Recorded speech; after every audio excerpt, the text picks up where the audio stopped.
જૂનાગઢ ઉપરા દાતાની જગ્યામાંથી ભીમબાપુ મહંત બોલું છું.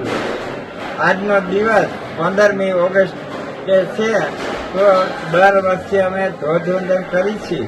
સાગરભાઈ કટારિયા છે, એના વિદ્યાર્થી 200-300 છોકરા દીકરા દીકરીઓને લાવે છે દર વર્ષે, અને દર વર્ષે અમે ધ્વજવંદન કરીએ છીએ.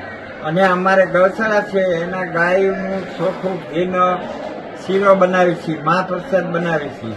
અને જમવાનું દાળ ભાત શાક સંભારા ગુંદી ગાંઠિયા સાસુ બધું પેટ ભરીને મહાપ્રસાદ લે છે. અને બધા ખૂબ આનંદ કરે છે અને બધા ધન્ય બને છે. જય દાદા.